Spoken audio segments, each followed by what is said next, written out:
সুন্নাহ, এই দুইটা ছাড়া রাষ্ট্র থেকে সমাজ পর্যন্ত এই দুইটা ছাড়া কোন আইন থাকলে ওই রাষ্ট্রে কুফরি করতেছে মানুষ এবং ওদের সাপোর্ট তারা দেবে, তারাও ধ্বংস হবে। আমও যদি যে দলই করছে কিন্তু কোরআন এবং সুন্নাহর নিয়তি থাকবে তার ভিতরে। আমি কিন্তু জামাত ইসলাম বলতেছি না, যারা আমেরিকা করে তারা নামাজ পড়ে না, যারা বিএনপি করে নামাজ পড়ে না, সবাই কিন্তু বলে ভাই আমি কিন্তু দল বানিয়ে নিয়েছে। তাহলে আমরা এই কোরআন এবং সুন্নাহ এই দুইটা আমরা সেদারি করি, এই দুইটা পালন করা কি অসুবিধা? তাহলে আপনি করেন, আপনি আজান হলে মসজিদে যান, আপনি নেতা হওয়ার আগে 3 বার নামাজ পড়েন আসরে, আর নেতা হওয়ার পর তো আপনি আজান হলে জোরে মধ্যে যান।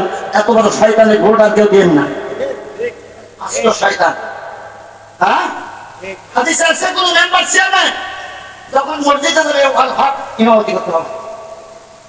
আমরা ছাত্রদের পড়াইছি কামেল পাশ, সে ধরো রোড মসজিদের মসজিদ, তার হাসানের কণ্ঠ শুনে পেয়েছেন কিরকম কঠিন না? ভালো আলোচনা। যাই হোক, অনেক থেকে মেট্রিক পর্যন্ত আমরাই পড়াইছি, এরপরে আল্লাহ থেকে কামেল করছে, সবগুলি ফার্স্ট ক্লাস। আমার ভাইরা, এই জন্য আমার আম্মা জানরা লক্ষ্য করে শোনেন, পেশার পর 2 রাকাত নামাজ পড়বেন, তাহলে নামাজটা হলো না হয়তো নসল্লি লিল্লাহি তাআলা রাকাতাই সালাতিন নাফলি মুতাওয়াজ্জিহিনা জিহাতিল কাবাতিশ শরীফাত আল্লাহু আকবার। এই বলে আপনি যখন নিয়ত করেন ভাইরা মাননা বসে থেকে পড়বেন, কিন্তু বসে থেকে যেভাবে অন্য নামাজ পড়েন এইভাবে 2 রাকাত নামাজ পড়বেন। আল্লাহ রাসূল বলেন তি ফাইনে মিনাল আমাল, ওর জন্য ডবল আমল আল্লাহ রাব্বুল আলামিন তার আমল নামায় দিয়ে দিবে। আজকে খুতবা করার সময় 2 রাকাত নামাজ আছে না বাবা? এই নামাজে কোন রুকু সিজদা আছে? খালি বসে থাকবেন আর তেহেতর সূরাতে 2 রাকাত কবুল নামাজের সওয়াব আল্লাহ রাব্বুল আলামিন দিয়ে দিবে। আর আজকে ভাবে খুতবা বলে আর আমরা কথা বলি, আছে না ভাই? আছে।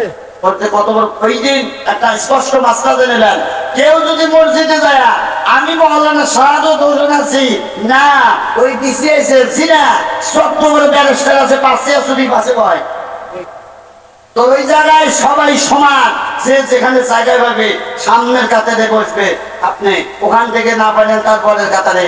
এইভাবে বলে আপনি যদি বলেন ভাই আপনি মওলানা মানুষ আছেন সামনে এসে এখানে বসেন, ওই দিনের নামাজ ওই ওয়াক্তের নামাজ আপনার কবুল হবে।